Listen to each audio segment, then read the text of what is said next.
আসসালামু আলাইকুম। দেশ এবং প্রবাসী যে যেখানে দেখছেন সবাইকে স্বাগত জানাই। আরো একটি সেশন, আরো একটি লাইভ গাইনি ক্যান্সার এবং কিশোরীদের রোগ, কিশোরীদের বিভিন্ন সমস্যা নিয়ে আজকে আমার স্টুডিওতে যুক্ত হয়েছেন, উপস্থিত হয়েছেন বাংলাদেশের একজন খ্যাতিমান চিকিৎসক যিনি ডাক্তার ফাতেমা নিহার কনসালটেন্ট জাতীয় ক্যান্সার গবেষণা ইনস্টিটিউট হাসপাতালে কাজ করছেন এবং ইনসাফ বারাকা কিডনি অ্যান্ড জেনারেল হাসপাতালে কনসালটেন্ট হিসেবে কাজ করছেন। Doctor Fatema Nihar gynae cancer, প্রসূতি, স্ত্রীরোগ বিশেষজ্ঞ ও একজন ল্যাপ্রোস্কোপিক সার্জন। ম্যাডাম জি, আপনাকে স্বাগত জানাই। আপনাকেও স্বাগতম। সবাইকে স্বাগতম। আসসালামু আলাইকুম। ওকে। আশা করি ম্যাডামকে আপনারা শুনতে পাচ্ছেন। আপনারা আপনাদের সমস্যাগুলো আপনারা লিখে জানাবেন। আপনারা আপনাদের সমস্যাগুলো আমরা চেষ্টা করব যে প্রশ্নের উত্তর দেওয়ার জন্য। তো আমরা এখন প্রথমেই একটু আজকে যে বিষয় নিয়ে আলোচনা করতে চাই সেটা হলো গাইনিক ক্যান্সার ও কিশোরদের রোগ। তো আমরা একটু ম্যাডামের কাছে ছোট, ছোট প্রশ্ন আকারে জানতে চাইবো এই রোগগুলো সম্পর্কে। প্রথমে গাইনিক ক্যান্সার নিয়ে আলোচনা করতে চাই। ম্যাডাম, গাইনিক ক্যান্সার বলতে কি বুঝি? আর নারীদের মধ্যে কোন ক্যান্সার বেশি দেখা যায়? আমরা ক্যান্সারের বিভিন্ন জি, ভেরিয়েশন জি, সম্পর্কে জানি। জি, জি। বিভিন্ন জনের বিভিন্ন রোগ হয়। মানে তো ক্যান্সার তো গাইনিদের আসলেও নারী পুরুষ না সবারই হতে পারে। হ্যাঁ, তবে আমরা হ্যাঁ, গাইনিক ক্যান্সার নিয়ে আজকে আলোচনা করব। আর নারীরা কোন ক্যান্সারে আক্রান্ত হতে পারে সেই বিষয়ে। জি ম্যাডাম, শুরু করুন। খুবই সুন্দর প্রশ্ন। মানে ১ম দিকের যেটা কথা যে সব ক্যান্সারই সবার হতে পারে। কিন্তু মেয়েদের যেহেতু নারী পুরুষ ভাবে আলাদা। মেয়েদের প্রজনন তন্ত্রের ক্যান্সারটাকে বলা হয় গাইনি ক্যান্সার। যেটা বলতে জরায়ু, জরায়ুর মুখ এবং ডিম্বাশয় আর সাথে যোনিপথের ক্যান্সার। আর যদি আমরা কমন বলতে চাই যে কোন ক্যান্সারগুলো মেয়েদের বেশি হয় সেই হিসেবে জরায়ুর মুখের ক্যান্সার এবং স্তন ক্যান্সারটা হচ্ছে বর্তমানে সবচেয়ে বেশি দেখা যাচ্ছে। তো ম্যাডাম আমরা এই ক্যান্সার গুলোর আমরা একটু ভাগ করি। আপনি কয়েকটা ক্যান্সারের নাম বললেন। জি, তো আমরা জরায়ুর ক্যান্সারের কথা অনেক শুনি জি, জি, যে দেশের আমরা বিশেষ করে যারা নারী মৃত্যুর কারণ জি, পৃথিবীর একটা পরিসংখ্যানেও আমরা হুম। দেখেছি একটা ভাস্ট মৃত্যু হয় জরায়ুর মুখের ক্যান্সারে। তো এই জরায়ুর মুখের ক্যান্সারটা কি? এর কারণ এবং এর লক্ষণগুলো আপনি যদি একটু বলেন। আচ্ছা, আচ্ছা। জরায়ুর মুখের ক্যান্সারটা হচ্ছে সার্ভিক্স মানে জরায়ুর মুখটা যেটা আমরা একটা জরায়ুকে মানে যেটা বাচ্চাদানি বলে মায়েরা সেটাকে তার বডি বা তার ইউটেরাসের এন্ডোমেট্রিয়াম এবং জরায়ুর মুখ এই ২ টা ভাগে ভাগ করি। জরায়ুর মুখের ক্যান্সারটা খুবই কমন। কারণ হচ্ছে আমাদের দেশে মেয়েদের আগে, আগে বিয়ে হয়ে যায়। দেখা যায় কারো মাসিক হয় বা মাসিক শুরু হওয়ার পরপরই বিয়ে হয়ে যায় এবং তখনই দেখা যায় যে তারা বাচ্চা দিচ্ছে বা একাধিক বাচ্চা হচ্ছে। এগুলোই তাদের রিস্ক ফ্যাক্টর মানে এগুলো থেকেই ক্যান্সারটা তারা সংক্রমিত হয় এবং এটা হচ্ছে এইচপিভি ভাইরাস। এটা করোনা ভাইরাসের মধ্যে একটা সাধারণ ভাইরাস। কিন্তু এটার মধ্যে কিছু হাই রিস্ক টাইপ আছে। ঝুঁকিপূর্ণ টাইপ আছে যেমন ১৬-১৮ এটা দিয়েই মেইনলি ক্যান্সারটা হচ্ছে। এবং এটা যখন শুধু আক্রান্ত হলেই হবে না, এটা যখন দীর্ঘমেয়াদী সে তার জ্বরের মুখে রয়ে যাচ্ছে, তখন এটা ক্যান্সারের পূর্ব লক্ষণ সেখান থেকে ক্যান্সারে পরিণত হচ্ছে। আর যারা এই লাইভটা দেখছেন তাদেরকে অনুরোধ করবো যে আপনারা অবশ্যই শেয়ার করবেন। কারণ এই লাইভটা যদি আপনারা শেয়ার করেন তাহলে এই ভিডিওটা হয়তো কোনো মায়ের কাছে পৌঁছবে অবশ্যই। অথবা কোনো বোনের কাছে পৌঁছবে এবং তখনই তারা এই রোগ সম্পর্কে সচেতন হবে। আর আপনারা কে কোন জায়গা থেকে দেখছেন অবশ্যই আপনারা লিখে জানাবেন আপনাদের প্রশ্ন। এই গাইনি ক্যান্সার এবং কিশোরীদের রোগ, আমাদের সন্তান রয়েছে, আমাদের বোনেরা রয়েছে। তো তাদের সচেতন করতে মূলত আজকে আমাদের এই আয়োজন। আপনারা আপনাদের প্রশ্নগুলো লিখুন। ম্যাডাম আমাদের সাথে উত্তর দিবেন আর এই প্রশ্নটা অবশ্যই শেয়ার করে আজকের লাইভটা শেয়ার করে দিবেন। আমরা পরবর্তী প্রশ্ন যে এই জরায়ুর মুখে ক্যান্সার আমরা কিভাবে প্রতিরোধ করতে পারি এই সম্পর্কে যদি আপনি খুবই বলেন। গুরুত্বপূর্ণ প্রশ্ন। এখনকার সময় সবারই এটা জানার ইচ্ছা যে, হ্যাঁ, যেহেতু এটার ভ্যাকসিন এসেছে, এটা কি ভ্যাকসিন দিয়েই প্রতিরোধ করা যায়? হ্যাঁ। আসলে ২ টা ভাবে প্রতিরোধ সম্ভব। একটা হচ্ছে ভ্যাকসিনেশন, যেটা ৯ থেকে ১৪ বছর বয়সে। আর দ্বিতীয়টা হচ্ছে যে গ্রুপটা ভ্যাকসিন পায়নি, তাদেরকে আবার ভ্যাকসিন যারা পেয়েছেও, তাদের রেগুলার পেলভিক এক্সামিনেশন মানে আমাদের কাছে আসতে হবে গাইনি বিশেষজ্ঞদের কাছে এবং রেগুলার তার একটা আ স্ক্রিনিং করতে হবে। এটাকে আমরা বলি স্ক্রিনিং মানে জ্বরের মুখটা পরীক্ষা করতে হবে। এভাবেই এটা প্রতিরোধ করা সম্ভব।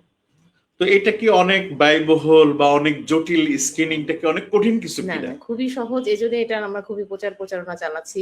আমাদের শ্রদ্ধেয় ম্যাডামরা এটা নিয়ে বিভিন্নভাবে ক্যাম্পেইন করছেন যে হ্যাঁ। খুবই অল্প খরচে আর কিছু তো একদম বিনা পয়সায় যেমন ভিআইএ টেস্টটা এবং বাকিগুলো খুবই অল্প খরচে যেকোনো মানে আপনারা সরকারি হাসপাতাল বা আমাদের ইনসার পার্কে করতে পারবেন এবং খুবই কম সময়ে আপনারা জানতে পারবেন আপনি এতে আক্রান্ত কিনা। ম্যাডাম আমরা শুনেছি যে মাত্র 10 টাকায় জি এই জি জি টেস্টটা করা যায়, জি এটা জি যদি আপনি একটু বলেন বিষয়টা। হ্যাঁ, ১০ টাকা মানে টিকিটের মূল্যটা আরকি। আপনি আপনার ভোটার আইডি কার্ডটা নিয়ে যাবেন। আর বয়স হতে হবে ৩০ এর পর। এই ২ টা খালি শর্ত, এবং মাসিক চলা অবস্থায় আসবেন না। এই ৩ টা শর্ত পূরণ করেই আপনারা আসবেন, এবং এই একটু সরকারি হাসপাতাল ভিড় থাকবে, একটু হেজিটেশন থাকবে। কিন্তু বাকিটা আমাদের আন্তরিকতা।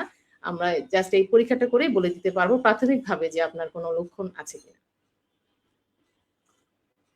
ম্যাডাম আমরা যতটুকু আপনি বললেন এটা আমরা সরকারি হাসপাতালে জি, জি, 10 জি। টাকার টিকিটের জি, কথা বলতেছি। সরকারি হাসপাতাল বলতে উপজেলাগুলোতেও এখন পৌঁছে গেছে। মানে শুধু বড় হাসপাতাল না, যেকোনো উপজেলাতেও এটা হচ্ছে। ভিআইএ টেস্ট যেটা, শুধুমাত্র এনআইডি কার্ডটা লাগবে। মানে সে যে বাংলাদেশী এটা প্রমাণ লাগবে। আচ্ছা। তো অনেকেই আজকে লাইভ দেখছেন, অনেকেই লিখছেন গাজীপুর থেকে দেখছি আসমা আক্তার কমেন্ট আমাদেরকে শুভেচ্ছা জানিয়েছে। আপনাদের কোনো প্রশ্ন থাকলেও আমরা আজকে চেষ্টা করব। গাজীপুর থেকে দেখছি। আ আসমা আক্তার থ্যাংক ইউ প্রথমে কমেন্টস করার জন্য। এবং অনলাইন প্রশ্ন এসেছে আমরা অনলাইন থেকে। ম্যাডাম আমার একটি প্রশ্ন, প্রতি মাসে যখন মেয়েদের যে মাসিক হয়, পেটের ব্যথা হয়, কি করা যেতে পারে আস্তে আস্তে তীব্র ব্যথার আকার ধারণ করে? এটা যদিও এই সংশ্লিষ্ট না, যেহেতু একদম ম্যাডাম পরের একজন পর্যায়ে আসতাম স্ত্রী এটা নিয়ে। প্রসূতি হ্যাঁ, রোগ। তো এটা আমাদের বোনেরও হতে পারে, মায়েদেরও হতে জি, পারে। জি, এটাও জি, অবশ্যই সংশ্লিষ্ট একটা প্রশ্ন। ম্যাডাম জি, যদি জি। আপনি একটু উত্তর দেন প্লিজ। এই প্রশ্নের উত্তরটা আমি পরবর্তীতে দিতাম, যেটা কিশোরীদের সমস্যা হিসেবে। হ্যাঁ, যেমন হচ্ছে কিশোরীদের মাসিকে ব্যথা হওয়াটা আমরা এটাকে স্বাভাবিক ধরে নিই। এখন কার মাসিকে ব্যথা হচ্ছে, যদি কম বয়সী মেয়ের হয় এটা প্রাইমারি ডিসমেনোরিয়া। এইটাতে দেখা যায় যে এটা হবে, আস্তে, আস্তে এটার তীব্রতা কমে আসবে। সে হুম, যখন মা হবে আরো কমে যাবে। জি, জি। আর যদি দেখা যায় যে রিপ্রোডাক্টিভ এজ এর ধরেন এই এই কিশোরী মেয়েও হতে পারে, বা অন্যরাও যারা বাচ্চার মা তাদেরও হতে পারে যে ব্যথাটা মাসিকের শুরুতে না হয়ে আস্তে, আস্তে বাড়ছে। এটা একটা চিন্তার বিষয়। কারণ ওইটা একটা এন্ডোমেট্রিওসিস নামক রোগের লক্ষণ। সেটাকে তখন তার গাইনি ক্যান্সার বা গাইনি ডাক্তারদের কাছে আসতে হবে এবং আল্ট্রাসাউন্ড করে দেখতে হবে। তো ম্যাডাম আমরা এক কথায় একটা যদি বলি যে সব ধরনের মাসিকই কি ডাক্তারের কাছে আসার প্রয়োজন না, আছে? সব ধরনের মানে কোন মাসিকই আসা ধরনের দরকার। মাসিকের জটিলতা বা কি জি, লক্ষণগুলো দেখা দিলে জি, একজন ডাক্তারের কাছে ওই মাসিক নিয়ে আসা দরকার? আপনি যদি একটু জি, সহজ জি। করে বলেন। হ্যাঁ, সহজ করে যদি বলি যে ছোট মেয়েরা যারা কিশোরীরা, তাদের যেমন ১ম ২-৩ বছর একটু অনিয়মিত মাসিক হতে পারে। আমাদের কাছে এরকম একটা গ্রুপ আসে। হ্যাঁ, হ্যাঁ, বাচ্চারা ঢুকলেই আমরা বুঝি যে মারা কি কমপ্লেইনটা করবে আমাদের কাছে। হ্যাঁ, হ্যাঁ, হয় বলবে মাসিক বেশি হচ্ছে হ্যাঁ, অথবা হচ্ছে না। এই হচ্ছে ২ টা না। কমপ্লেইন নিয়ে আসে। হুম, হুম, ওটা দেখা যায় আমরা বলে দিই ২-৩ বছর এটা হতে পারে স্বাভাবিক। তার তার যে হরমোনাল এক্সিস তার বডিতে তার মতোই সবকিছু আস্তে, আস্তে গ্রো আপ হচ্ছে। হুম, হুম, ২-৩ বছরের মধ্যে এটা ম্যাচিউর হয়ে গেলে তার আর কোনো এটা চিকিৎসার দরকার নেই। হুম, আর এরপরেও যদি এটা স্থায়ী থেকে যায় যে অনিয়মিত মাসিক হচ্ছে বা বেশি, বেশি মাসিক হচ্ছে, এবং তার অনেক দেখা গেল দিনের মধ্যে ৭ টা থেকে ১০ টা প্যাড ইউজ করতে হচ্ছে, হুম, ঘন্টায়, ঘন্টায় ইউজ করতে হচ্ছে, বা খুবই ব্যথা করছে যে তার স্বাভাবিক জীবনযাপন হ্যাম্পার হয়, হুম, হুম। তখন এটা চিকিৎসা, এটা চিন্তার বিষয় হয়ে দাঁড়াবে। জি, আমরা আজকে এই বিষয়টা আমরা একটু বলতে চাই যে এই সমস্যাগুলো আমাদের প্রতিটা ঘরে, ঘরে জি, জি, সমস্যা। অবশ্যই, অবশ্যই। হয়তোবা কোনো মায়ের, হয়তোবা কোনো বোনের, হ্যাঁ, অথবা কোনো স্ত্রীর। হ্যাঁ, তো এটা নিশ্চয়ই। আমরা মূলত এটার আমি একটু যদি এই সমস্যাগুলো নিয়ে, এই রোগগুলো বড় আকারে হুম, যে ছড়িয়ে পড়ে, হুম, এর পিছনে যে আ যে কি লজ্জা বা কি জিনিসগুলো কাজ করে, যে ফ্যাক্টর অবশ্যই, গুলো, অবশ্যই। যে অন্তরায়গুলো হুম। রয়েছে, প্রতিবন্ধক, এগুলো যদি আপনি একটু আলোচনা করেন এটার ম্যাডাম। বিষয়ে ১ম যেটা প্রতিবন্ধকতা, যে মেয়েদের একটা আ আমাদের প্যারেন্টসদের সাথে একটা বন্ধুত্বপূর্ণ সম্পর্ক না থাকা। হ্যাঁ, হ্যাঁ। যে একটা মেয়ের মাসিক হচ্ছে, অনেক দেখা যায় ১ম ২-৩ টা মাসিক সে মাকে বলতেই পারেনি তার মাসিক হয়েছে। হুম, হুম। সে এটা কোনো বান্ধবীর কাছ থেকে বা কোনো টিচার হয়তো নোটিস করছে, এবং সে এটা দেখা যাচ্ছে হাইড করে রাখতে চাচ্ছে যে তার কাপড় নষ্ট হয়। মানে সে হ্যাঁ, হ্যাঁ, এটা কিভাবে ম্যানেজ করবে? হ্যাঁ। এইটা একটা বড় সমস্যা। আর হচ্ছে যে ২য় যেটা সমস্যা, যে মেয়েদের সমস্যাগুলো দেখা যায় যে মনে করা হয় যে আস্তে, আস্তে ঠিক হয়ে যাবে। হয়তোবা ও বেশি বলছে। হ্যাঁ, গুরুত্ব দেয়া হচ্ছে না। দেখা যায় একটা পরিবার, একটা মা বের হয়ে ডাক্তারের কাছে যাবে, এটা অনেক কিছু গুছিয়ে বের হতে হয়। দেখা যায় যে উনি হয়তো ভাবছে যে, "থাক, এই মাসে দেখলাম, পরের মাসে আবার দেখি। আবার হাসপাতালে কবে যাবো, কার সাথে যাবো?" এটাও একটা বড় বিষয়। তাহলে যদি কোনো একটা বোনের যদি এই ধরনের সমস্যা দেখা যায়, কিশোরীদের কথা বলছি। জি, জি। এই সমস্যাটা কিভাবে তারা বাবা-মার কাছে উপস্থাপন করতে পারবে বা কাকে বলবে? এই বিষয়টা কিভাবে বললে ভালো হয়? সবচেয়ে বড় বিষয় হচ্ছে যে ওর যখন এই গ্রোইং এজ এ যে সময়টা মাসিক হওয়ার সময়, হ্যাঁ, সব মা শিক্ষিত হোক, মানে লেখাপড়া কম জানুক, কিন্তু উনি তো জানে যে ১১ থেকে ১২ তে একটা মেয়ে মাসিক হয়ে যাবে। তার আগেই তাকে কাউন্সেলিংটা করে রাখতে হবে। এখানে একটা মজার কথা বলি, আমার এক ফ্রেন্ড ভেবেছিল যে ওর মাসিক যখন হয়, ও ভাবছে যে ওর মনে হয় ক্যান্সার হয়েছে। কেন ব্লিডিং হচ্ছে। আচ্ছা। এরকম আরকি হ্যাঁ, বিষয়টা। হ্যাঁ। আগে থেকে যে প্রি কাউন্সিলিং থাকতো হ্যাঁ হ্যাঁ যে এই বয়সটাতে এরকম হবে, হুম, হুম, উনি মা কিছু প্যাড কিনে রাখলেন যে হ্যাঁ মেয়েটাকে স্কুলের ব্যাগে দিয়ে দিলেন যে তোমার হুম, এরকম প্রবলেম হতে পারে, তুমি তখন এভাবে জিনিসটা ট্যাকেল করবে। হ্যাঁ স্কুলে টিচাররা বলতে পারেন, ফিমেল টিচাররা বলবেন যে এরকম এরকম হয়, তোমাদের মধ্যে কারো হয়েছে কিনা। হুম, হুম, হুম, আমার মনে হয় এইটুকুই হলেই যথেষ্ট, কারণ ওরা যদি ওদের বয়সীদের কাছ থেকে এগুলো জানতে চায়, দেখা যাবে মানে একটা মিসকনসেপশন তৈরি হতে পারে, নিজেরা নিজেরা বুঝে বুঝে কিছু একটা করা, দেখা যাবে আমি কাপড় ইউজ করছে, সেখান থেকে একটা ইনফেকশন হয়ে যেতে পারে, এরকম আর কি বিষয়। তাহলে আমরা যেটা বলতে পারি যে পারিবারিক জি জি, সচেতনতাটা যদি পারিবারিক থাকে বন্ধনটা মানে বন্ধনটা ভালো হলেই আর একটা মেয়ে মা খালাদের সাথে যদি একটা সন্তানদের ভালো, সাথে যদি মা খালা হ্যাঁ দাদি বাবাও হতে পারে, বাবাও হতে পারে এই জিনিসটা বাবাও তো, অনেক কিছু। হ্যাঁ আজকাল এটা লুকানোর কিছু নাই। এবং আমরা কিছু সময় দেখেছি ভাইদেরও বোন বলছে হ্যাঁ যে আমার অবশ্যই জন্য নিয়ে অবশ্যই, আসবি না এখন টিভিতে অ্যাড দেখাচ্ছে, প্যাড ইউজ হচ্ছে, স্যানিটারি প্যাড হ্যাঁ নিয়ে সবাই আসছে। দেখছে, সবাই এই জানে। তো আমার মনে হয় যে এখন লজ্জা ভেঙে আমাদেরকে কিছু বাঁচার জন্য আমাদের বোনদেরকে আমাদের মাদেরকে বাঁচানোর জন্য হলেও তাদেরকে তাদের এই সমস্যাগুলো তাদেরকে জানতে হবে। আমরা প্রশ্নে ফিরছি। আমরা একটু এসপিভি জি জি জি। এই ভাইরাস নিয়ে মূলত খুবই কথা আমরা শুনছি। এই ভাইরাসটা কি, জরায়ের মুখে ক্যান্সারের সঙ্গে এর সম্পর্কটা যদি মানে একটু বলেন। এসপিভি ভাইরাসটা একটা সাধারণ ভাইরাস, এটা অনেকগুলো টাইপ আছে, হুম, কিন্তু ওগুলা দিয়ে ধরা যায় হাঁচি কাশিও হতে পারে। হুম, কিন্তু যেটা জ্বরের ক্যান্সারের জন্য এটা একটা হাই রিস্ক টাইপ থাকে, আমরা বলি উচ্চ ঝুঁকি সম্পন্ন 17-18। হুম, এই দুটা ভাইরাস যখন একজন মেয়ে আক্রান্ত হবে, দুটো বয়স আছে। যেমন প্রথম দিকেই সে মানে মাসিক হওয়ার পরপরই বিয়ের সাথে, মানে এটা তো সাধারণত যৌন সম্পর্কের মাধ্যমে ছড়ায়, হুম, ওই সময় সে হয়তো এফেক্টেড হয়, কিন্তু পরবর্তীতে এরা যখন দীর্ঘদিন তার জ্বরের মুখে রয়ে যাচ্ছে, এটা রিস্ক ফ্যাক্টর হিসেবে ধরা গেল ধূমপান, সে নিজে অথবা তার পার্টনার, বা দেখা গেল তার সে শারীরিকভাবে দুর্বল, রোগ প্রতিরোধ ক্ষমতা কম, অথবা দেখা গেল যে যে তার সে রেগুলার কোনো ডাক্তারের চেক আপে থাকে না, তার কমপ্লেন ছিল, হুম। এইটা তখন পারসিস্টেন্ট থাকলেই সেই মহিলাটা তখন আক্রান্ত হবে। ম্যাডাম এটার আমরা জানি ভ্যাকসিন রয়েছে, জি টিকা জি, রয়েছে এবং এটা কোন বয়সে এই টিকাটা নেওয়া প্রয়োজন এটার এই বয়সটা বিষয়টা। হচ্ছে 9 থেকে 14, মানে আমাদের টার্গেটটা হচ্ছে বিয়ের আগে, মানে একটা মেয়ের দেখা যায় আমাদের মেয়েদের বিয়ে হয়ে যাচ্ছে, হ্যাঁ, আর ওই সময়টাই তার জ্বরের মুখের একটা পরিবর্তন হয় এবং মেজর পরিবর্তন। মানে সে ছোটবেলা থেকে যে জ্বরের মুখটা নিয়ে জন্ম থেকে ৯-১০ বছর পর্যন্ত গেল, হ্যাঁ। তখন তার জ্বরের মুখের ভিতরের অংশটা বাইরের দিকে আস্তে, আস্তে উল্টে আসে। ওই জিনিসটা খুবই মানে ইম্যাচিউর অবস্থায় থাকে, কাঁচা অবস্থায় থাকে। তখন যেন ওই মেয়েটা ওই ভ্যাকসিনটা দেওয়ার কারণে ওইটা একটা প্রোটেকশন তৈরি হয়ে যায়। ওটা একটা প্রোটেক্টর দিয়ে, হুম, এবং তখন তার কোনো যৌন সংসর্গ বা বিয়ে, এটা তাকে ১০ বছরের জন্য সেফটি দেবে। ওকে। তাহলে আমরা এই সম্পর্কে জানলাম। তো এই ভ্যাকসিনের এই টিকাগুলো কোথায় পেতে পারে? এই টিকাগুলো আমাদের সরকারিভাবে কিছু, কিছু জায়গায় আছে, যেখান হুম, থেকে ওনারা যেমন আমাদের ক্যান্সার হাসপাতাল বা এরকম কিছু, কিছু জায়গায় ওটা আমরা প্রচার করে থাকি। যেমন অ্যা বাংলাদেশ বঙ্গবন্ধু বিশ্ববিদ্যালয়, যেটা এখন বিএমইউ যেটাকে বলে, ওখানে, বাংলাদেশ হ্যাঁ, মেডিকেল বিশ্ববিদ্যালয়। মেডিকেল বিশ্ববিদ্যালয় এখন ওখানে আছে। ওখানে তো এস্টাবলিশ একটা স্ক্রিনিং সেন্টারই হুম, আছে। হুম, তো ওখানে কিছু অর্থের বিনিময়ে দিতে হয়, কারণ যেহেতু এটা একটা এক্সপেন্সিভ ভাইরাস ভ্যাকসিন। তো আমাদের সরকার ওটাকে একটু কমিয়ে দেখা যায় যে ২ থেকে ২.৫ এর মধ্যে একটু ওঠানামা করে এভাবে পেয়ে যাবে ভ্যাকসিন। আচ্ছা। স্যার আমরা ম্যাডাম আমরা আরেকটা বিষয় যে আমরা এই ওই রক্তপাত বিশেষ করে রক্ত আসলে আপনি যেমনটা বলছিলেন জি, জি। যে যে ক্যান্সার অনেকে মনে অনেক কিছু ভাবতে ক্যান্সার পারে। মনে হ্যাঁ, করে যে কি জানি কি হয়ে গেল, হ্যাঁ, ঠিক হ্যাঁ। আছে। তো এই মাসিকের বাহিরে যদি রক্তপাত আসে অথবা সহবাসের পর জি, যদি জি। রক্তপাত হয় তাহলে সেটা কতটুকু ভয়ের বা এই সময় কি করবে, কি করণীয় রয়েছে? এটা অবশ্যই এটাকে আমলে আনতে হবে। কারণ হচ্ছে যে মাসে, মাসে মাসিক হবে। কিন্তু মাসিকটা যদি ২ মাসের মাঝখানে ব্লিডিং হয়, যদি দীর্ঘদিন স্থায়ী হয়, বা মেনোপজ যেটা বলে যে ৫০ এর পরে মাসিক বন্ধ হয়ে যাওয়া, তারপরে ব্লিডিং হয়, বা সহবাসের পরে হয়, এটাকে অবশ্যই ডাক্তারদের কাছে আসতে হবে। এটা জরায়ু ক্যান্সারের একটা পূর্ব লক্ষণ। তাহলে আমরা বলতে পারি যে যেকোনো রক্ত যদি এইভাবে মাসিকের জি, জি, তাহলে এটা একটা জরায়ুর ক্যান্সারের জি। হতে পারে আরকি। তাহলে আমরা আরেকটা পরবর্তী প্রশ্নে আমরা যাচ্ছি। জরায়ু, ডিম্বাশয়, জরায়ুর মুখের ক্যান্সারের আ লক্ষণের মধ্যে পার্থক্য। এটা জি।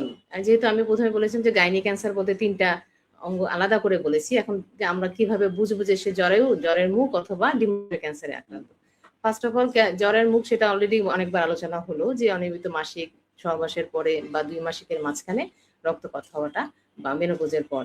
আর জ্বরের ক্যান্সারটাও কিছুটা এরকমই, রক্তপাত হওয়াটাই। তো ওইটা দেখা যায় বেশিরভাগ ক্ষেত্রে যে মাসিক বন্ধ হয়ে যায় বা মেনোপজের পরেই দেখা যায় জ্বরের ক্যান্সারটা। হুম, হুম। আর ডিম্বাশয়ের ক্যান্সারটা দেখা যায় কম বয়সী, বেশি বয়সী ২ টা ভাগেই হয়।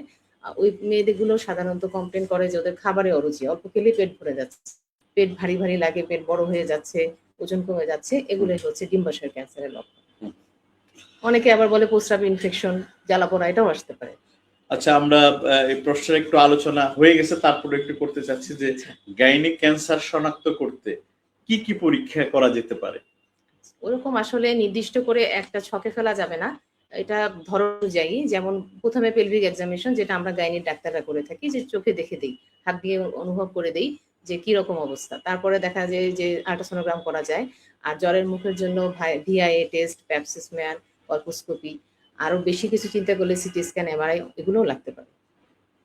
আচ্ছা ম্যাডাম, আমরা যদি কারো এই ক্যান্সার যদি ধরা পড়ে, আর মানে ক্যান্সার ধরা পড়লে তার সন্তান ধারণের ক্ষমতা কি নষ্ট হয়ে যায় কিনা, মানে গাইনিক ক্যান্সার হলে কি সে একেবারে বন্ধা হয়ে গেল বা আর সন্তান নিতে পারবে না, এরকম খুবই গুরুত্বপূর্ণ প্রশ্নটা। এখানেই আমাদের গাইনি অনকোলজিস্টদের আসলে গুরুত্বপূর্ণটা দরকার, যে এতদিন তো গাইনি ডাক্তাররাই সব করছিলেন, আমরা কেন আবার অনকোলজিস্ট আলাদা হতে গেলাম? এটার কারণটাই হলো এটা, যে জ্বরের মানে যে কোনো টিউমারই মানে বাচ্চার ইয়েটা স্টেজের উপর নির্ভর করে। যদি সে প্রাথমিক পর্যায়ে ধরা পড়ে, তাহলে ফার্টিলিটি স্পেয়ারিং ট্রিটমেন্ট বলে একটা কথা আছে। এক একটার ভ্যারাইটি এক এক রকম। ওভাবে করে আমরা একটা মায়ের এই প্রজনন ক্ষমতাটা রাখতে পারি। আচ্ছা, তাহলে সঠিকভাবে চিকিৎসার মাধ্যমে তার প্রজনন ক্ষমতাটা ঠিকই থাকবে। আচ্ছা, আমরা গাইনিক ক্যান্সারের চিকিৎসায় সার্জারি, কেমোথেরাপি এবং রেডিওথেরাপি আমরা দিয়ে থাকি। তো এটা কতটুকু প্রয়োজন আছে, এটার ভূমিকাটা? এটাও একই ওরকমই স্টেজ অনুযায়ী। যেমন দেখা গেল সার্জারিটা যখন আমার মনে হবে যে টিউমারটা আমি অপারেশন করতে পারবো, রোগী তেতি সুস্থ হয়ে যাবে। আর কেমোথেরাপিটা যখন ক্যান্সারটা অন্য কোথাও ছড়ানোর রিস্ক মনে হয়, তখন সেই সেলগুলোকে নষ্ট করার জন্য, বা মনে হয় যে এটা অন্য জায়গায় ছড়িয়ে গেছে, তখন ইউজ করা হয়। আর রেডিওথেরাপিটাও সার্ভাইকাল ক্যান্সারের একটা ট্রিটমেন্ট মডালিটি, যেটাকে আমরা বাংলা ভাষায় বুঝিয়ে বলি সেক দেওয়া। মানে দেখা যায় এটা সার্জারি পরেও লাগতে পারে। হ্যাঁ জি, সেটা একটা গরম না, কিন্তু এটা সেক, একটা রেডিয়েশন, ওইটা আর কি রোগীকে সহজে বোঝানো যায়। আচ্ছা ম্যাডাম, আপনি আলোচনা করেছিলেন, আমরা একটু কিশোরী বোনদের নিয়ে এখন একটু আলোচনা করতে চাই। আমরা অনেকক্ষণ গাইনিক ক্যান্সার নিয়ে কথা বলেছি। কিশোরীদের মধ্যে সবচেয়ে বেশি কোন ধরনের গাইনি সমস্যা আমরা দেখতে পাই? এখন যেটা বেশি আসে, যে তিনটা সমস্যায় বেশি পাই। একটা হচ্ছে পিউবার্টি মেনোরেজিয়া, যে এই যে মাসিকটা শুরু হওয়ার পরই অতিরিক্ত ব্লিডিং হওয়া, মারা এটা নিয়ে আসেন। আরেকটা হচ্ছে মাসিক একবারেই হয় না, দেখা যায় 2-3 বার 4 মাস পর ওদের মাসিক বন্ধ হয়ে যাচ্ছে বা হচ্ছে না। আরেকটা যেটা, যে অতিরিক্ত ওজন হচ্ছে, এক্সেসিভ ওই যে চুল মানে লোম বেড়ে যাচ্ছে মেয়েদের, এবং সেটার সাথে মাসিক বন্ধ হওয়া, এটা। আর হচ্ছে সাদা স্রাব, এটা নিয়ে খুব কমপ্লেন করেন যে আমাদের কিশোরী মা। আচ্ছা, আমরা এগুলোর যদি ছোট করে কারণগুলো যদি একটু বলতে চাই, বা লক্ষণগুলো যদি একটু, কারণ এবং লক্ষণ। প্রথম যেটা, যে আমি তো প্রথমে অলরেডি বলে ফেলেছি, যেটা হচ্ছে যে অতিরিক্ত রক্ত যাওয়া বা সেটা প্রথম 2-3 বছর তার হরমোনাল অ্যাক্সিসটা ম্যাচিউর হওয়া পর্যন্ত এটা স্বাভাবিক। আর যদি কারণ মানে রোগ হয়ে গেল, যেটা সে কারণ বলতে গেলে অতিরিক্ত রক্ত যাওয়াটা, তার রক্ত জমাট বাঁধার রোগ থাকতে পারে, যে রক্ত জমাটটা ঠিক মতো বাঁধে না, বা তার আমাদের হরমোনাল কোনো প্রবলেম থাকতে পারে। আর যেটা হয় না, যেটা সেটাও ওই পলিসিস্টিক ওভারি, এখন যেটা বার্নিং ইস্যু সবাই জানে, যে এই ওভারিয়ান সিনড্রোমটার জন্য মাসিকটা অনিয়মিত হয়ে যায়, ওজন বেড়ে যাচ্ছে, গায়ে লোম বেড়ে যাচ্ছে, এটা। আর সাদা স্রাবটা আসলে আমরা বলি যে যদি চুলকানি বা জ্বালাপোড়া বা দুর্গন্ধ না হয়, তাহলে এটা একটা স্বাভাবিক ডিসচার্জ। যেমন আমাদের মুখে থুতু হয়, সেরকমই যখন মাসিক হবে তখন রক্তস্রাব, অন্য সময় সামান্য ডিসচার্জ যাবে। অনেক ধন্যবাদ, খুব সুন্দর করে আপনি বুঝিয়েছেন বিষয়টা। আমরা পরবর্তী প্রশ্নের দিকে যেতে চাই, যে কিশোরদের অনিয়মিত মাসিক কতটা স্বাভাবিক, এটা আমরা আলোচনা করেছি। তো আমরা মাসিকের সময় অতিরিক্ত ব্যথা হলে এর কারণ কি হতে পারে? অতিরিক্ত ব্যথা, যেটা প্রাইমারি ডিসমেনরিয়া বললাম, যে প্রথম 2-3 বছর বা প্রথম দিকে মেয়েদের হয় অনেকে, যেটা মাসিকের প্রথম 2-3 দিনে ভালো হয়ে যাওয়ার কথা, সেটা হচ্ছে প্রাইমারি ডিসমেনরিয়া। এটা একটা স্বাভাবিক ফেনোমেনন, থাকে কারো বেশি কারো কম। কিন্তু এটার মধ্যে আবার যখন প্যাথোলজিক্যাল মানে যেটা ডিজিজ বলবো আমরা, সেটা হচ্ছে ব্যথাটা প্রথম দিকে যে যতটুকু থাকে দিন দিন আরো বাড়তে থাকে, এটাকে বলে এন্ডোমেট্রিওসিস। এটা কারণ হচ্ছে জ্বরের ভিতরে যে ব্লিডিংটা হচ্ছে, একই ব্লিডিং তার ডিম্বাশয়ের ভিতরেও হচ্ছে, যেটা বেরোতে পারছে না, সেটা জমতে জমতে ব্যথাটা বেড়ে যাচ্ছে। কি করতে হবে তাদেরকে অবশ্যই গাইনি ডাক্তারের কাছে আসতে হবে, কারণ এটা এমনিতে বোঝা যাওয়ার কোনো উপায় নাই। আমরা হাত দিয়ে বুঝবো বা আল্ট্রাসোনোগ্রাম করে বুঝতে পারবো। আচ্ছা, যখন সাদা স্রাব হয় তখন অনেকেরই সাথে সাথে চুলকানিও দেখা যায়, এইটার কারণ কি? এটা একটা কারণ হচ্ছে যে এটা যখন ইনফেকশন হয়ে যাবে, সাদা স্রাব তার কমন ছিল, কিন্তু তখন যা ইনফেক্টেড হয়ে যাবে, কারো কেউ ওভারওয়েট থাকে, জায়গাটা চাপা থাকে, হেভি ওয়েটের কারণে ওই জায়গাটা ঘেমে যায়, তখনই, অথবা কেউ সুতির কাপড় পরছে না, সিনথেটিক কাপড় পরছে, পার্সোনাল হাইজিন মেনটেন হচ্ছে না, তখন এটা চুলকানিতে পরিণত হবে। পিসিওএস জি। পিসিওএস বর্তমানে খুবই আলোচিত, হুম। আর কিশোরীদের মধ্যে এটা কেন বাড়ছে এই বিষয়ে আপনি এখন একটু বলবেন। আসলে আমাদের লাইফস্টাইলটাই এটার জন্য একটা বড় দায়ী। যেমন হলো আমরা এখন মেয়ে বাচ্চা না বলি, আমরা সবাই আসলে ফাস্ট ফুডের প্রতি খুব ইয়ে। আগে আমার একদিন মাসে গিয়ে আমরা চাইনিজ খেতাম, কিন্তু এখন অর্ডার করলেই বাসায় চলে আসে। ফুড হ্যাবিটটা একটা বড় বিষয়। আরেকটা হচ্ছে যে ফিজিক্যাল অ্যাক্টিভিটি কমে গেছে। আমরা বাইরে যেয়ে খেলতে পারছি না, হাঁটতে পারছি না। এটা একটা বড় বিষয়। আর এই দুটো বেশি, সাথে কিছুটা জিনগত সমস্যাও থাকে। ফ্যামিলিয়াল কিছু ফ্যাক্টর এর সাথে কাজ করে। তো হরমোনের আর কি সমস্যা কিশোরীদের দেখা যেতে পারে? এটা থেকেই আসলে এটার সিকুয়েলি হিসাবেই হয় কি ইনসুলিন রেজিস্ট্যান্ট তৈরি হয়, আর তার অ্যান্ড্রোজেন হরমোনটা বেড়ে যায়। তখন দেখা যায় তার মাসিকটা তখন অনিয়মিত হয়ে যায় এবং ওয়েট গেইন করতে থাকে। তখন মেয়েরা বলে যে আমরা খেলেও না খেলেও একই, মানে মনে হয় যেন পানি খেলেও ওজন বাড়ছে। আসলে তার থাইরয়েডের প্রবলেমটা এর সাথে চলে আসে, মানে এটা একটা মাল্টি অর্গান ডিসঅর্ডার হয়ে যায় তখন। আচ্ছা আচ্ছা। তো আমরা নারীদের আরেকটু বিষয়ের দিকে যাই, যে নারীদের নিয়মিত গাইনি চেকআপ প্রয়োজন আছে কিনা। আমরা বিভিন্ন ধরনের চেকআপ করি, আসলে কতদিন পর গাইনি চেকআপের জন্য ডাক্তারের কাছে যাওয়া প্রয়োজন একজন নারীদের? আসলে এমনিতে যে নরমাল রুটিন চেকআপ আমার আসতেই হবে গাইনি ডাক্তারের কাছে, এরকম কোনো বিষয় নেই। কিন্তু জ্বরের মুখের ক্যান্সার যদি আমরা ভাবি যে এটা খুব সামান্য একটা টেস্ট দিয়ে বা খুব আমরা একজন চোখে দেখেই বলতে পারছি, সেক্ষেত্রে এটা নিয়মিত স্ক্রিনিং এ আসাটা খুবই জরুরি। আর বাকিগুলো আমরা যেগুলো বললাম যে মাসিকের সমস্যা, বেশি রক্ত যাওয়া, অনিয়মিত মাসিক হওয়া বা পেট ভারী লাগা, খাবারের অরুচি, এইসব মানুষকে আসতে হবে আমাদের কাছে। আচ্ছা, আমি একটু একদম শেষের দিকে আমরা চলে এসেছি, অনেকগুলো বিষয়ে আলোচনা করে ফেলেছি, ইতিমধ্যে অনেক প্রশ্ন পেয়েছি, যে আমরা নারীদের এবং কিশোরীদের নিয়মিত স্বাস্থ্যবিধি বা মাসিক কিভাবে তারা স্বাস্থ্যবিধিটা মেনে চলতে পারে আর কি, নারীদের তার মানে ডেইলি রুটিনটা কি রকম? ডেইলি রুটিন কি হতে পারে? আচ্ছা, সে ফার্স্ট অফ অল যে স্বাস্থ্যকর খাবার খেতে হবে। হ্যাঁ। দ্বিতীয় হচ্ছে যে পর্যাপ্ত ঘুম, তারপর একটু শারীরিক পরিশ্রম বা একটু খেলাধুলা। এটা আর তার যে যোনিপথে সেটার একটা পার্সোনাল হাইজিন মেইনটেইন করা, পরিষ্কার কাপড় দিয়ে জায়গাটা পরিষ্কার রাখা। পরিষ্কার রাখতে হবে। ওকে। তো আমরা দর্শকদের উদ্দেশ্যে নারী এবং শিশুদের সুস্থ রাখতে আপনি আজকে আমাদের সেটে, আমাদের এই লাইভে সবার উদ্দেশ্যে কি বলতে চান আজকে এই বিষয়ে পরামর্শ দিতে বলবো? আসলে পরামর্শ তো অলরেডি দেওয়া হয়ে গেছে, অনেক সুন্দর সুন্দর আপনি প্রশ্ন করেছেন। যেটুকু বলবো যে আমরা একটা মায়ের জন্য বা একটা মেয়ের জন্য খুব বেশি করার ক্ষমতা আমাদের নেই। ওনারা আমাদের কাছে আসে যখন, তখন আমরা চেষ্টা করি।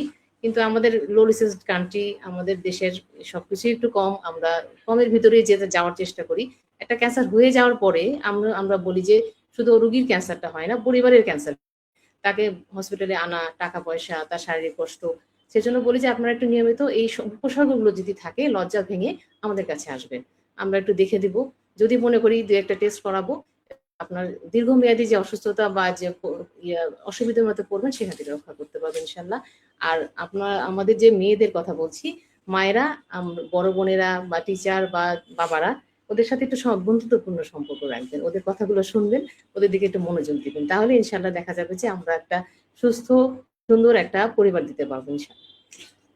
আরেকটা প্রশ্ন এসেছে ম্যাডাম, আরো একটি গুরুত্বপূর্ণ প্রশ্ন আপনার কাছে। আমরা আমাদের বেবি হওয়ার পর তলপেট অনেক বেশি বড় হয়ে যায়, জি, জি। কিভাবে এই মেয়েটাকে পেটের মেদ কমানো যাবে, বা একটু একটু যদি বলতেন জি, আপনি। আচ্ছা। এটা হলো যে আসলে আমরাও বলার সময় আমরা ভাবি যে যখন প্রেগন্যান্সি থাকে আমরা বলি বেশি করে খাবেন, বেশি করে খাবেন, হ্যাঁ? তার ওয়েটটা বাড়াতে হবে, বেবি বড় করতে হবে। তো দেখা যায় ওটা করতে গিয়ে যে মায়ের যে স্বাস্থ্যহানিটা হয়, যে তার ফিগারটা যে পেটটা বড় হলো, ১ম বাচ্চা হওয়ার পরে খুব একটা বেশি হয় না। ২য় বা ৩য় বাচ্চার পরে তার দেখা গেল পেটটা একটু বেড়ে গেল। কিন্তু দেখা গেল সে মাও হলো, কিন্তু তার পেটটা বেড়ে গেল। তখন তোর তার নিজের কাছে একটা হেজিটেশন, পোরশনটা খুবই জনপ্রিয়। হ্যাঁ। আমাদের কাছে রোগীরা এটা নিয়ে আসে। যেটা আমরা বলি যে ডেলিভারির পর আপনার যদি সিজার হয় তাহলে ৩ মাস, আর যদি নরমাল ডেলিভারি হয় তাহলে ১.৫ মাস পরেই আপনি কিছু পেলভিক ব্যায়াম, মানে পেটের ব্যায়াম করতে হবে। শুধু হাঁটলে আপনার পাঁচ চিকন হবে, কিন্তু আপনার ওই পেটের ব্যায়ামগুলো করলে আপনার পেটটা আগের মতো চলে আসবে ইনশাআল্লাহ। ইনশাআল্লাহ। ম্যাডাম, যদি কারো গাইনি ক্যান্সার হয় তাহলে কি স্বামী স্ত্রী একত্র থাকতে পারবেন? অবশ্যই থাকতে পারবে, এটা তো কোনো ছোঁয়াচে রোগ না। স্বাস্থ্যের হ্যাঁ, অবশ্যই থাকতে পারবে। স্বামী সেটা স্ত্রীর আমরা কিছু নিয়ম-কানুন বলে স্বামী দিচ্ছি। স্ত্রীর মিলনে কোনো বাধা বা বাধা নেই, মানে ওখানে কিছু বিষয়, আর আমাদের জ্বরের মুখ ক্যান্সার তো আমরা স্বামীকেই মোটামুটি বলতেছি যে যৌন সংশ্লেষ থেকেই তো আসছে। হ্যাঁ, হ্যাঁ? জিনিসটা ওরকম কিছু না যে ক্যান্সার, আরো বরঞ্চ বলা হয় যখন একটা মহিলা রেডিওথেরাপি পায়, তখন তার নিয়মিত স্বামীর সাথে থাকতে হয়, নাহলে তার জ্বরের মুখটা আস্তে আস্তে আমরা বলি স্টেনোসিস, মানে ছোট হয়ে যায়। তো আমরা একটা বিষয় হলো যে কারো ক্যান্সার হলে প্রথমে তারা পারিবারিক ভাবে তাকে আলাদা তাকে করে দেওয়া, আলাদা করে দেয় অবশ্যই যে তুমি আলাদা জগতের বাসিন্দা তুমি। তো যারা ক্যান্সার সার্ভাইভ করেছেন তারা হয়তো এটা খুব ভালোভাবে বোঝে এবং আমরাও দেখি, আমাদের কাছেও তো তারা আসে। হ্যাঁ, মানে এটা কোনোটাই ছোঁয়াচে, ক্যান্সার কোনো ছোঁয়াচে রোগ না। তো আমরা বলতে পারি যে যদি কারো ক্যান্সার হয়ে যায়, তা আপনি যেটা বললেন যে রেডিও থেরাপির জন্য হলো স্বামী স্ত্রীর মিলন বা হ্যাঁ, স্বামী আমরা স্ত্রী বলি যে একত্রে নাহলে পরবর্তী সে আর থাকতেই পারবে না, ওই জায়গাটা চিপা হয়ে যাবে, অথচ তার স্বামীরা ভয় পেয়ে যায় যে ভয় পেয়ে এটা যাবে। ক্যান্সারের রোগী কিভাবে। একটু ভয়ের কোনো কারণ নেই। না, কোনো স্বামীর কি কারণ নেই। ক্যান্সার হওয়ার কোনো অনেকে ভাবে যে আমি স্ত্রীর সাথে যদি সহবাস করি বা একত্রে যদি মেলামেশা করি আপনার তাহলে আমরা যেটা বলি যে একটা হেপাটাইটিসের পেশেন্ট আর একটা এইচআইভি পেশেন্ট, এছাড়া আর তো কোনো কারণ নাই না, একসাথে থাকার। একসাথে। তো ঠিক আছে ম্যাডাম, আপনাকে অনেক বিষয় আমরা আজকে আলোচনা করলাম। তো ম্যাডাম একটু ব্যক্তিগতভাবে আপনার কাছ থেকে একটু জানতে চাইবো। আপনাকে হয়তো ছোট করেই পরিচয় করে দিয়েছি। কোথায় জন্ম হয়েছিল, কোথায় আমরা বেড়ে উঠেছেন, পড়ালেখা এগুলো নিয়ে আলোচনা করব ম্যাডাম। প্রথমে আপনার একটু পরিচয় সম্পর্কে জানতে আমি চাই। Doctor Fatema Nihar, gynae cancer বিশেষজ্ঞ হিসেবে জাতীয় ক্যান্সার হাসপাতালে আছি। আর এছাড়া আমি ইসা বারাকায় নিয়মিত রোগী দেখছি রবি, মঙ্গল, বৃহস্পতি এবং শুক্রবার। আর দেশের বাড়ি? দেশের বাড়ি বরিশাল, হ্যাঁ। জন্ম চিটাগাং, বেড়ে ওঠা চিটাগাং, মানে আমি মিক্স বলতে পারেন। আর এখন থাকছি ঢাকায়। আচ্ছা, বাবা-মার পরিচয় যদি একটু আমরা আমার পেতে। আব্বা ছিলেন ফায়ার এক্সিকিউটিভ চিটাগাংয়ের ইস্টার্ন রিফাইনারি, একটা ওয়েল কোম্পানি আছে যেটা ওদের পদ্মা মেঘনা যমুনার মাদার কোম্পানি, ওদের কাছ থেকে নিয়ে পদ্মা মেঘনা আর কি ডিস্ট্রিবিউট করে। ওদের আব্বা ওখানকার ফায়ার এক্সিকিউটিভ ছিলেন। তো আমরা ইস্টার্ন রিফাইনারি কলোনিতেই থাকতাম। আমাদের ওখানে বিশাল একটা কমিউনিটি, যেখানে আমাদের রিউনিয়ন হয়। আমরা সব ওই আমাদের স্কুলটাও ইস্টার্ন রিফাইনারি, ওখানকার অনেক ছাত্রছাত্রী দেশ বিদেশে খুব ভালোভাবে আছে, স্বনামধন্য। মানে আমরা খুব প্রাউড ফিল করি যে আমরা ওখানকার বাসিন্দা ছিলাম। আবার চিটাগাংয়ের মানুষ আমার মানে বলতে পারেন যে আমার দেশের মানুষের মতো। আমি যখন বরিশাল মেডিকেলে পড়ি, আমি ওখানে চিটাগাংয়ে ইন্টার পর্যন্ত পড়ে বেশি বরিশাল মেডিকেলে চলে যাই। ওখানে দেখা গেল যে প্রতিটা রিজিয়নের একটা সমিতি থাকে, এরা নিজেরা একটু একটা শক্তি ফিল করে যে আমি চিটাগাংয়ের, আমার একটা চিটাগাং সমিতি, ওরা আমাকে ওদের সমিতির সদস্য করে নিয়েছিল। আমি কিন্তু বরিশালের মেয়ে, বরিশালের দেশের বাড়ি, কিন্তু আমি চিটাগাং সমিতির সদস্য ছিলাম। আচ্ছা, মানে আচ্ছা। এরকমই ফিল করতাম আমি চিটাগাং। আর চিটাগাং শহরটাই এরকম, আসলে যে জায়গায় এরকম ভালো লাগে। আর বরিশাল তো আমার দেশের বাড়ি, নানুদার বাড়ি, দাদুর বাড়ি, আব্বা আম্মা গল্প সবসময় করেন। আর ঢাকাটা একসময় মনে হতো ঢাকায় কিভাবে থাকে মানুষ। মানে আমি যখন ঢাকার উপর দিয়ে চিটাগাং যেতাম, তখন মানে খুবই হরিবোল লাগতো যে এত মানুষ কেন রাস্তার পাশে। হ্যাঁ, হ্যাঁ। চিটাগাংয়ে আমার মানে ঘুরে বেড়ানোর জায়গা হচ্ছে পতেঙ্গা, মানে একটা বিচে যাচ্ছি বা পাহাড় দেখতেছি, আর এখানে দেখি সবাই রাস্তার পাশে দাঁড়িয়ে বাদাম খায়, এটাই হলো তাদের বিনোদন। কিন্তু আমি এখন আবার ঢাকাবাসী হয়ে গেলাম। আসলে প্রিয়জন যেখানে থাকে সেটাই তার প্রিয় জায়গা। জি, জি, জি। তো তারপরে হলো যে ম্যাডাম আপনার আমরা একটা পক্ষের পরিচয় পেলাম। তারপর আপনার সংসার জীবন শুরু হলো। আমরা কার সাথে আপনার দাম্পত্য জীবন শুরু হলো তার পরিচয় আমরা একটু জানতে চাই। জি, আমার হাসব্যান্ড প্রফেসর ডাক্তার মোস্তাফিজুর রহমান, উনি জাতীয় নাক কান গলা বিশেষজ্ঞ হিসেবে জাতীয় ক্যান্সার হাসপাতালে আছেন এবং উনি এখানে ইসা বারাকা নিয়মিত রোগী দেখছেন। উনি প্রতিদিনই বসছেন। আর আমাদের দুটো বাচ্চা আছে, ছেলে এবং মেয়ে। ছেলে এবার ক্লাস 8 এ তাহমিদ, আর মেয়ে ক্লাস 6 এ হুসাইন। ওকে। তো আমরা এর আগেও হয়তো আপনারা যারা আমার পরবর্তী পর্ব মানে এর আগের পর্ব যারা পূর্বে যারা দেখেছেন, ডাক্তার মোস্তাফিজুর রহমান যিনি সহযোগী অধ্যাপক এবং বিভাগ প্রধান জাতীয় ক্যান্সার হাসপাতাল, যে হাসপাতালে ম্যাডামও চাকরি করছেন, একজন প্রিয় একজন মানুষ, আমাদের নাক কান গলা বিশেষজ্ঞ সার্জন। এবং স্যার গর্বিত ম্যাডামকে পেয়েছেন এবং দুজনে একই প্রতিষ্ঠানে চাকরি করছেন। ম্যাডাম, আপনার পড়াশোনা কোথায় কেটেছে সেই শৈশবের? Primary school, high school? Primary বলতে আমার স্কুলটা ছিল Eastern Refinery Model High School. আর এরপরে চিটাগাং শাইন কলেজে পড়েছি, আর পরে বরিশাল মেডিকেলে, শেরে বাংলা মেডিকেল। কর্মস্থল কোথায় দিয়ে শুরু হলো? কর্মস্থল তো আমরা ডাক্তার যখন গভর্নমেন্ট জব, বিভিন্ন জায়গায় কর্মস্থলের তো শেষ নাই। কোথায় কোথায় করেছেন? বেশিরভাগ সময় যেখানে ছিলাম মুন্সিগঞ্জে কয়েকটা উপজেলা আমি ঘুরেছি, শ্রীনগর, তারপর মুন্সিগঞ্জ সদর। আর এরপর আমি আইসিএমএ, যেটা মাতুয়েল হাসপাতাল, ওখানে আমি প্রায় আমার পুরোটা ট্রেনিং পিরিয়ডটাই ওখানে ছিলাম, শ্রদ্ধেয় ম্যাডাম নাজিম কবির ম্যাডামের আন্ডারে। মানে আমাদের লুৎফুল কবির স্যারের ওয়াইফ ডাক্তার নাজনীন কবির, আমাদের প্রিয় ম্যাডাম, যিনি আমার একটা সত্যি ম্যাডামকে আমি একটা লাইভ অনুষ্ঠানে আমার পর্বে নিয়ে এসেছিলাম এবং তাকে নিয়ে গাইনি একটি অনুষ্ঠানে এসেছিলেন এবং স্যারও এসেছিলেন। লুৎফুল কবির স্যারও আমার অনুষ্ঠানে ছিলেন।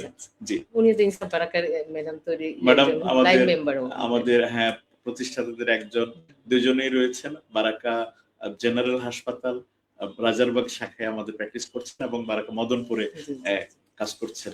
জি। তারপর ওখান থেকে আমার ইয়ে হয়ে গেল, এফসিপিএস এর জন্য আমি চলে আসলাম, কোর্স করলাম, বিএর মধ্যে দীর্ঘদিন ছিলাম। আমি আবার গাইনি ক্যান্সার যখন মাস্টার্স করি, এমএস, তখন ওখানে ছিলাম। তো ওখানে আমি অনেক, আমার টিচার ছিলেন জোনাকি ম্যাডাম, মানে শ্রদ্ধেয় যত ম্যাডাম আছে সবারকেই আমরা পেয়েছি। 5 বছর অনেক লম্বা সময় আমি গাইনি ক্যান্সারের উপরে যখন ট্রেনিংটা করি। তারপর ওখান থেকে আসলাম, এসে এখন ক্যান্সার হাসপাতালে শ্রদ্ধেয় রোকেয়া ম্যাডাম এবং শাহানা ম্যাডাম তত্ত্বাবধানে। যিনি আমাদের আরেকজন সম্মানিত কনসালটেন্ট, আমার এই লাইভে এসেছেন, আমার পর এখানে অনুষ্ঠান করেছেন। তো ম্যাডাম, আপনার ডাক্তার কেন হলেন? আসলে ডাক্তার হব এটা ছিল এমিন লাইফ। ছোটবেলায় করেছিলাম যে ডাক্তার অথবা ইঞ্জিনিয়ার, তো অঙ্কটা খুব একটা ভালো লাগতো না, তাই ডাক্তার হওয়া। আচ্ছা ম্যাডাম, আপনার এই আজকে ফেলে আসা অনেক শিক্ষক আপনি পেয়েছেন, তো কার কথা আজকে মনে পড়ছে আপনার? কোন শিক্ষকদের কথা মনে পড়লে চোখে জল চলে আসে বা তাদের কথা স্মরণ করেন? ডাক্তার কমিউনিটিটা তো অনেক ছোট, মানে আমার টিচারদের সাথে আমার দেখা হয়, বিভিন্ন প্রোগ্রামে কৃতজ্ঞতা প্রকাশের সুযোগ পাই। কিন্তু আমার স্কুলের কিছু টিচার যারা মারা গেছেন আর কি, যার কিছু টিচার থাকে না আনকন্ডিশন লাভ, মানে আমাকে ডেকে বলতে, তুই পড়িস নাই কেন, তুই আজকে পারিস নাই কেন, মানে উনি চাচ্ছিল যে আমি আরো ভালো করি। সদ্য বিমল স্যার, উনি নাই পৃথিবীতে। উনি 9 থেকে পড়াতেন, আমি খুব ইয়ে করতাম যে স্যার কাছে পড়বো। ক্লাস 8-এ গেলাম, স্যার বলছেন আমি ক্লাসে 8-এর মেয়েদের পড়াই না। পরে আমি বললাম, স্যার আমি একটু পাশে বসে থাকবো। আমি পাশে বসে থাকতাম, স্যার আমাকে একটার পর একটা গ্রামার দিতেন, আমি করতাম আর স্যার দেখতো। স্যার বলছে ওর আগ্রহের জন্য ওকে আমি পড়াচ্ছি, নাহলে ক্লাস 8-এ নিয়ে আমি পড়াই না। আমার একটা ইচ্ছা ছিল যে বড় হয়ে স্যারের কাছে যাবো, দেখা করবো, কিন্তু স্যার মারা গেলেন। এরকম আরো 2জন স্যার আছে, সদ্য বিমল স্যার, খলিল স্যার, স্কুলের টিচারদের সাথে মানে আর দেখা হয়নি, তো এই জন্য ওদের কথা ভাবি আর কি মাঝে মাঝে, যে বড় হয়ে গেলাম কিন্তু দেখা হলো না আর স্যারদের সাথে। সবার জীবনে প্রাথমিক শিক্ষা জীবন, উচ্চ মাধ্যমিক শিক্ষা জীবন, এটা একটু সবারই মনে পড়ে।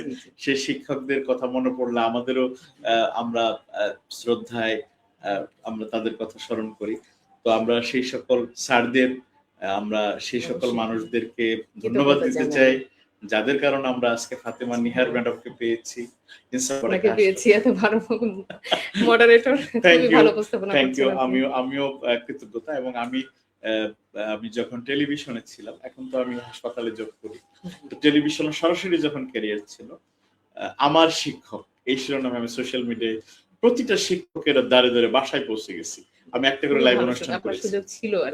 আমি স্যারের বাসা থেকে প্রতিটা স্যারের বাসায় গিয়ে যে আমি প্রাইমারি স্কুলের শিক্ষক, হাই স্কুলের শিক্ষক, তাদের খুঁজে খুঁজে বের করে, যারা জীবিত ছিল, অনেকে চলে গেছে, তাদের অনেক শিক্ষার্থী পেয়েছি যারা লাইভে কমেন্টস করেছে, বলছে যে স্যারকে আজকে দেখলাম, এই প্রথম দেখলাম, মানে স্যারকে এটা মানে তারা কল্পনা করতে পারে না, এবং স্মৃতিচারণ গুলো করেছে। তো যাই হোক, আমাদের শিক্ষক যারা রয়েছে এবং যারা আমাদেরকে এই পর্যায়ে নিয়ে এসেছে, আমরা কৃতজ্ঞতা প্রকাশ করছি। ম্যাডাম, ব্যক্তিগতভাবে আরেকটু আপনার এই দিকে চলে আসছি। প্রশ্ন এসেছিল যে ফাতেমা নিহার ম্যাডামকে আমরা কোথায় কোথায় পেতে পারি, যদিও আমরা তখন বলেছি কোথায় আপনার চেম্বার সেবা নিতে পারে। আমার চেম্বার সেবা আমি বলবো, আপনারা ক্যান্সার হাসপাতালে আসতে পারেন। সকাল 8টা থেকে 2টা পর্যন্ত আমরা ওখানেই থাকি, সার্ভিস দেওয়ার চেষ্টা করি। আর এছাড়া আমরা যেটা প্রাইভেট প্র্যাকটিস, আমি ইনসাফ বারাকায় বসি রবি, মঙ্গল, বৃহস্পতি, শুক্র। আর এছাড়া আমি ইসলামিয়া হসপিটাল রায়বাগ, ওখানে শনি আর বুধবার বসি।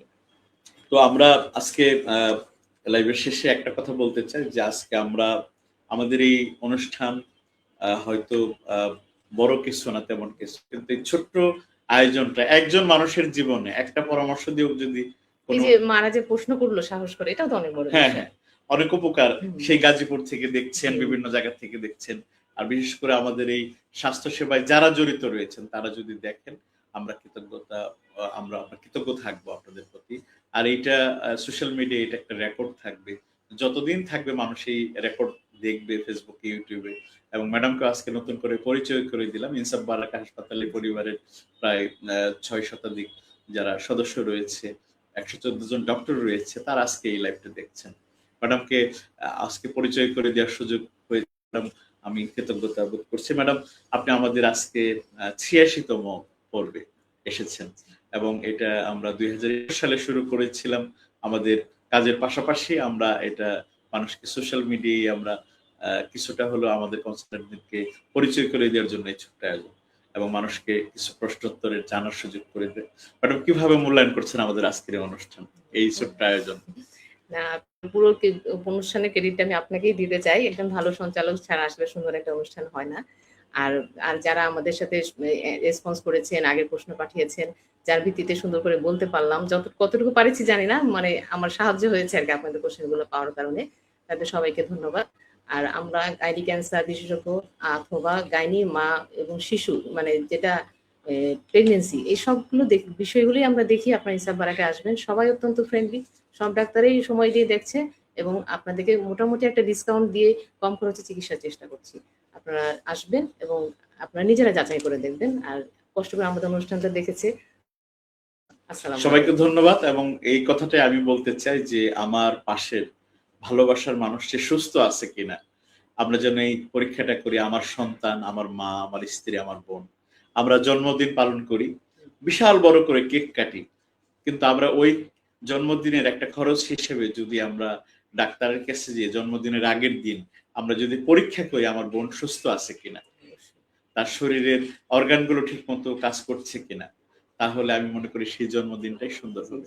এবং আজকের এই লাইভ থেকে আমরা বলতে চাই যে আমার মা, আমার বোন, স্ত্রীকে জন্মদিনের আগের দিন আমরা তাকে পরীক্ষা নিরীক্ষা করবো যে তার শরীরে কোনো কোনো আছে কিনা, কোনো শারীরিক তার অসুস্থতা আছে কিনা। ১০০তম জন্মদিনটা করতে পারি আমরা হ্যাঁ, দ্বারা। তো আমরা পরবর্তী সেশন দেখার জন্য পরবর্তী লাইভ অনুষ্ঠানে আপনাদেরকে আমন্ত্রণ জানিয়ে, বিশেষ করে ম্যাডাম অনেক কষ্ট করে আমাদের মাঝে উপস্থিত হয়েছেন এবং পরবর্তী সেশন থাকবেন এবং ইনসাফ বারাকা হাসপাতালে যারা সেবা নিতে আসবেন ম্যাডামের সাথে দেখা হবে।